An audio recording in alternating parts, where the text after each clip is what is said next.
to episode 185, which is a Girl Take the Lead soundbite. And that's a shorter episode, which may be a bit more about a topic we've covered, like our episode today, or a quick inspiration. And I'm your host, Yo Canny. This episode is building on our previous episode with Kathy and Rosemary, where we talked about their book, Fearless Female Leaders, in episode 182. We then followed Jane Dyer and Paula Stone Williams. Today, we'll conclude the series with our guest, Kim Dechaine. Kim is a recognized international speaker and facilitator who specializes in empowering professional women to stay in their leadership roles with more ease and joy by navigating and preventing overwhelm and burnout. Through her journey with depression and suicidal thoughts, Kim has learned one important truth. We are human beings, not human doings. Topics we covered in the episode included the core value of peace, intuition and leadership, self-awareness and compassion, and mental health actions to pause and be. Here you go. So, hi, Kim. Welcome to Girl Take the Lead. I love having you here. Thanks for coming. Yeah, thank you so much. I am so excited and honored to be here. Yeah. And why don't we start by just, if you could give some background about yourself so that our listeners can just get a feel for your story. Yeah, for sure. Thank you. So I'm Kim Dechaine. I am a mother of two beautiful girls, 16 and 18. So I am just beginning the empty nester, starting. My first daughter's going away to university this year. So just this is all kind of a new phase of life for me. Wife of 20 years, and I am a teacher, a healer, a speaker, feminine leadership coach, integrative mental health coach. And I think, my biggest thing is that I'm a survivor of mental illness. Mm. And from that has kind of been how my journey shifted, and then what has brought me here. And we always say sometimes that, we need to see the silver lining. Mhm. And definitely, the silver lining of my mental illness has brought me to be the leader, the teacher, and the mother, and to where I am right today. Yeah. So, what made you join the project with Kathy and Rosemary?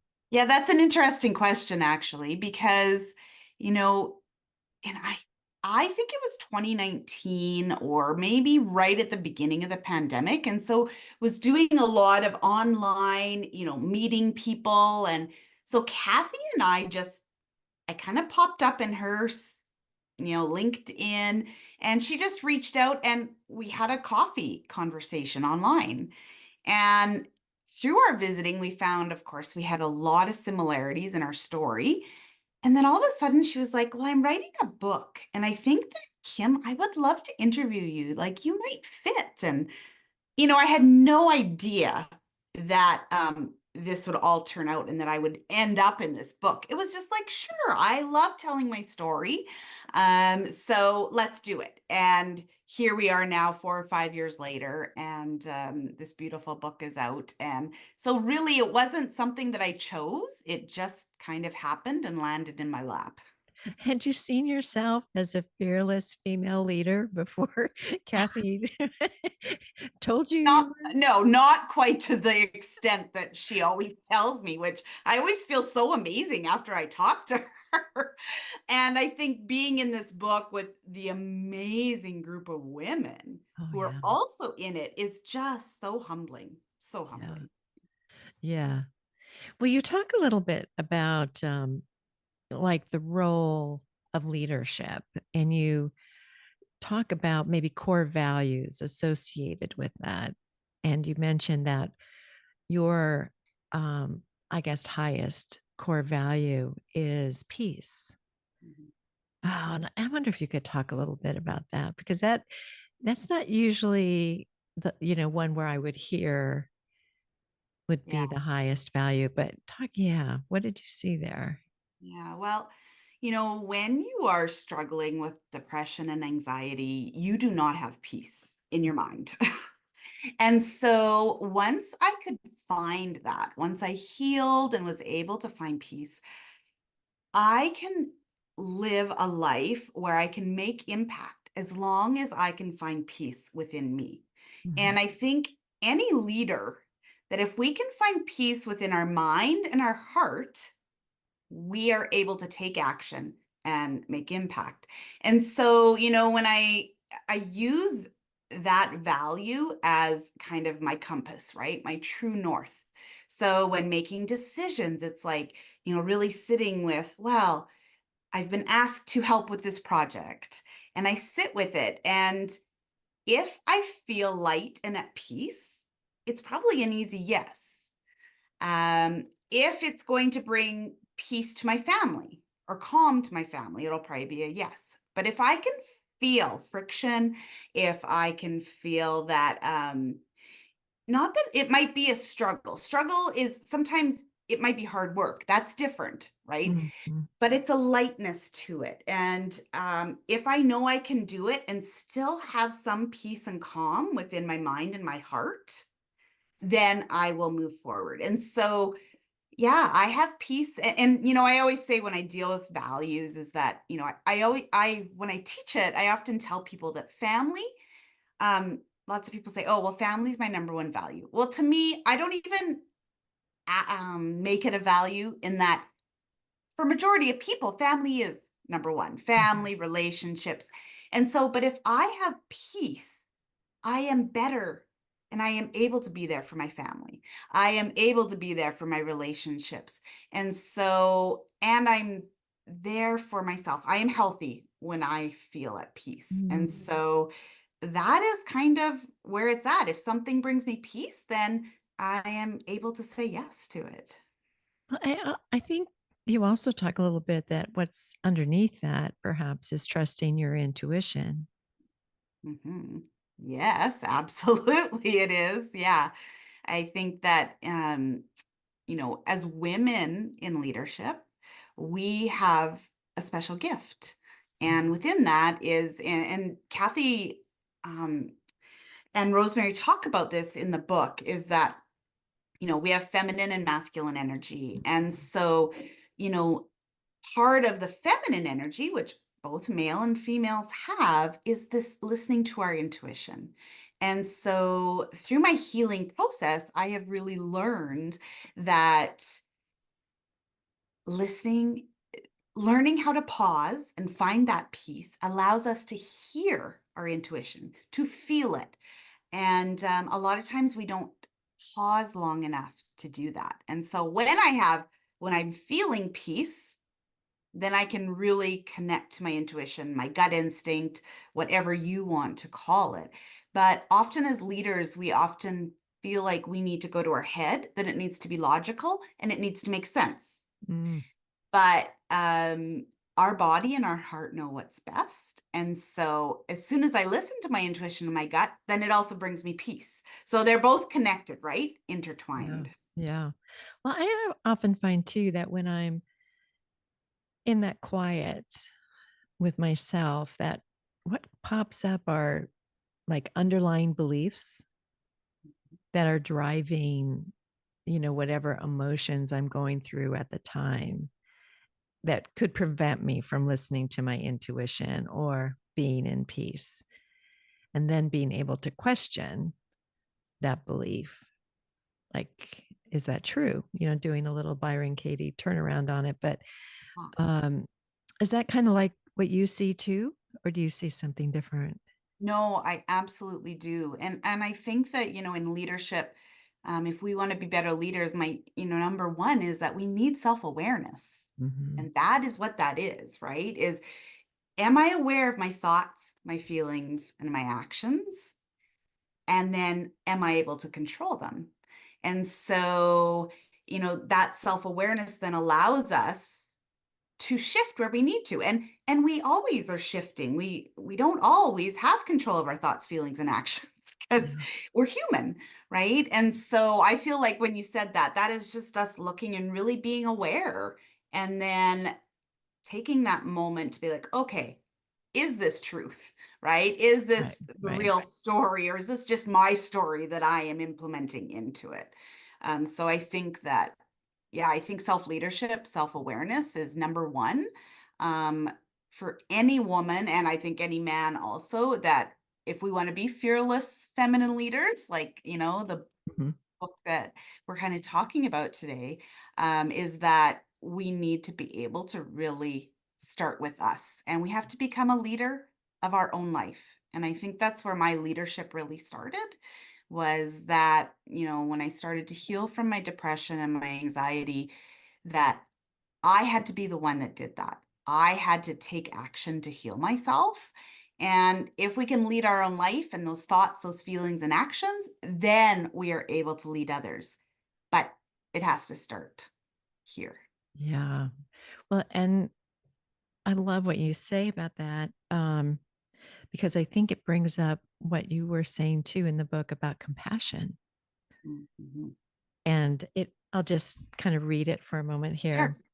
Compassion allows you to look at people through your heart and not just your head. Compassion is also essential for how you look at and connect with yourself. Oh, I thought that was so beautiful. Mm. Really nice.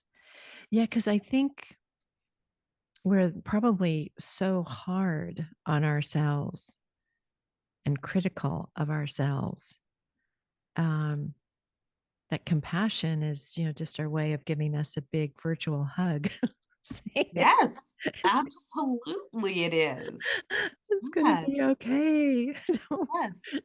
Yeah. Yeah. And we've just been taught, to be um give ourselves high expectations and be hard on ourselves. And especially as women, we are the nurturers, right? We look after others. And so often we do that without giving that same respect back to ourselves, Oh, yeah. right? And so I often say, you need to think about how you would treat your grandmother, how you would treat your best friend. What would you be saying to them in this moment? And then you need to treat yourself that exact same way. And a lot of times, a lot of women are like, well, I don't even feel worthy of that. Yeah.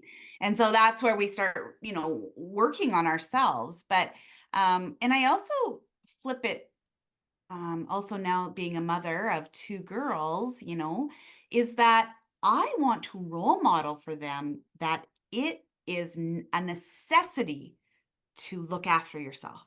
It Mhm. is a necessity that we have to show ourselves compassion, because when we can do that, then we can actually show others compassion more, Mhm. right? The stronger relationship we have with ourselves, the better relationship that we have with Yeah. others. Well, one of the stories that you have in the book is about your postpartum depression. And I read that, and I had a flavor of that after my firstborn. And it wasn't until I read it in the book that I actually connected some pieces together, that mine was about, I had kind of a late minute decision to have a C-section. And so what I was dealing with, and my obstetrician didn't know kind of what to do with it. But what I was dealing with was I didn't feel I gave birth. Mm. And it took me long time to kind of get to that point of, I think it was when I had my second daughter and I was able to deliver her, as a VBAC, that I went, okay, I'm complete. But I wish there had been somebody in the moment to say, wait a minute, look at what's underneath that. You did a great job. You have a baby, healthy baby. You delivered, just not celebrating that. Right.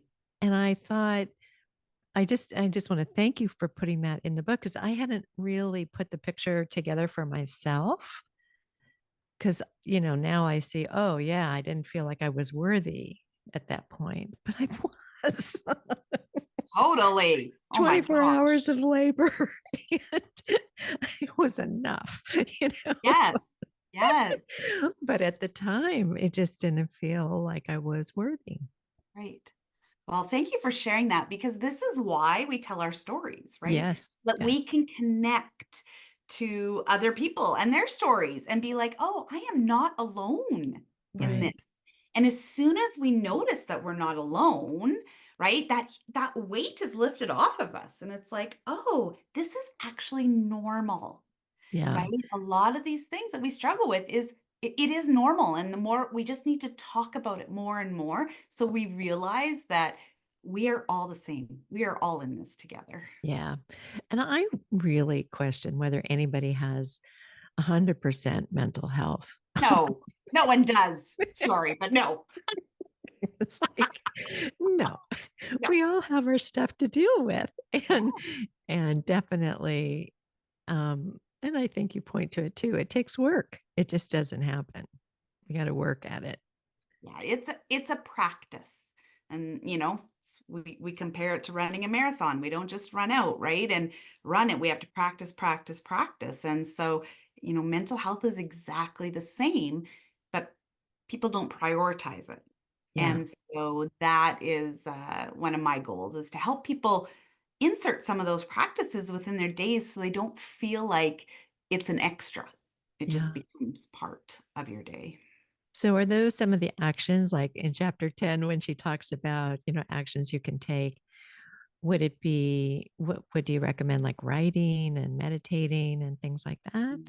Yeah, I mean, my number one thing always is we have to learn to pause and Mhm. to be. And so, my big stop and just take 3 deep breaths. We really have to start to train our body, number one, to notice what it's like to pause. And then number two, to start to slow down our mind. And I mean, deep breathing is huge for this. And, we could go into all of the research that what it says, but um, my biggest thing is that we just have to learn how to be quiet. We don't do that. We don't have that. And sometimes we're scared of what is going to come up. Mhm. And it's okay. It doesn't matter what comes up. Just start to pause. And I actually, I can't see my sticky at the moment, but I have a little sticky called that says pause. And, I have a lot of my clients like put it someplace where they walk by, not on their computer because you're looking at your computer all the time. Maybe it's on your fridge. Maybe it's, on a shelf in your office. And when you see it, you just stop and take 3 breaths. Mm, That's it. mhm. And that is a really easy thing to just start practicing. Great Practicing to idea. breathe and pause. Such a great And it is idea. amazing what people say after they've been doing it, let's say for 2 or 3 weeks. And they're like, actually, I've noticed that I can do it on my own sometimes without seeing the sticker. Like I just pause, take 3 breaths, and I actually feel like I can be more focused. My emotions kind of level off a bit, right? So, Mhm. yeah, that's number one thing that I just tell people where everyone can start. That's a great suggestion. Terrific one. You know how sometimes on social media you get served up certain um, posts, and I this morning I got served up a portion of the book from that Pooh is in conversation with Eeyore, and Eeyore is saying, "Why are you sitting?" And he said, "Because I'm listening." Hmm. And I thought that was terrific. So it fits right in with what you said. It's like it's like, yes, I'm sitting and I'm listening. I love that. Yes. And I think that, lessons that we learn from, being a leader when we had kind of talked about compassion for me is also to be compassionate, you have to be able to listen. Mm, And we have to be able to pause to be able to listen, right? Without our mind going into our stories and what we want to say and how this is affecting us, right? Just really just be and listen, whether that's listening to another person or just listening to our body and our intuition. mm. That's great. What's next for you? Well, actually, right now I am doing I'm working really closely with the school division for 1 year, and really working on helping teachers relieve stress and burnout so that they can be really positive Mhm. leaders. And Mm. so, and that is where I have a huge heart because I was a teacher for 13 years, right? That's where kind of my burnout started. And then, the depression and postpartum kind of went on from there. And Mhm. so, yeah, so this is really exciting for me that the next step right now has been just teachers and leadership and how that affects our students. Because if we don't have healthy teachers, it's really hard to have healthy students. And we don't have either right now. And so, at the moment, that's the big thing that's happening. So I'm really excited to be working with That that. is so cool. I think that is just such a positive way to help others heal. Mm. So you are definitely you're on your healing journey. You're the Yes. healer. No, that's Yes. great. Yeah, it's amazing, right? Mhm. We had to go through things so that we can then help others go through it also. And I Yeah. truly believe that. So what would you tell your 20 something self? Yes. I think that I would tell her that to let go of perfectionism, there's no such thing. Mm. And to be in the moment from the beginning. Like, don't, we always say life passes us by, right? But to really just take in what you're doing, just be really conscious of that, and and laugh often. I'm always, we need to have fun. We have to prioritize having fun and celebrating our wins. Mm. Well, I definitely would tell my 20 something self to pause more. Yeah. Definitely. Yes. Yeah. She was on such a fast track and driven and drive, drive, drive, drive, drive Right. Yeah. that I would take your advice there and pause. I would put it all over the house. Breathe, breathe. Oh, thank you so much, Kim, for Um, coming on the show today. Is there anything like a way that our listeners can get in touch with you or find out more about your coaching, whatever? yeah, for sure. You can definitely, find me on Facebook. I know our links will be there, Kim Dechaine and Inner Powered Leaders. LinkedIn, I am there, and I'm on Instagram too. So all under Kim Dechaine. So yeah, you can find me there. And I'll put that into the show notes. So thank you again, Kim. And I think it was awesome. Just an Yeah. awesome. So thank you. Yeah, thank you so much, Yolanda. I really, really appreciate it. And yeah, we're so grateful to really share more about this amazing book that we're all in. Yeah, thanks. Thank you for listening today, and we sure hope you enjoyed this episode. If you did, please leave a comment wherever you listen to your podcasts, tell a friend about us, or join our public Facebook group, Girl Take the Lead. We also have a YouTube channel where your subscription would be appreciated. Once you're on YouTube, search at Girl Take the Lead. And we're on YouTube Music where you can see a video of this episode. We also invite you to visit our new store at our website, girltaketheleadpod.com/store. And you'll want to go and visit often because I'll keep changing up the different gifts and cards we have there. So thanks. Here are 3 takeaways from our episode. One, values and leadership, especially having peace and calm in our heart, can really help us when it comes to decision making. It gives us a lightness and can lead us to saying yes to projects we want to take on. 2, women in leadership have a special gift of intuition. Pausing in that peace and calm can help us listen to that intuition. Both are intertwined. We have to learn to be quiet and pause. Three, self awareness and shifting ourselves is number one to being a fearless leader. It starts with us. Compassion helps us lead from our heart. And we have to be able to listen. And to listen, we need to pause. Plus, a good reminder is that no one has 100% mental health. It's a practice. We all need to prioritize it. Our next episode will be another soundbite about a woman who is ferociously fearless, Kamala Harris. I know, I couldn't resist. I'm so taken with her as a leader, and perhaps you are too. And I found a good book to give us insights into her by Dan Morion, who covered California policy, politics, and justice and related issues for more than 4 decades, 27 with the LA Times and 4 with the Sacramento Bee. His book is titled Kamala's Way, An American Life. On the cover, a quote from Politico reads, quote, an essential roadmap to understand the life and groundbreaking political journey of the country's first female vice president.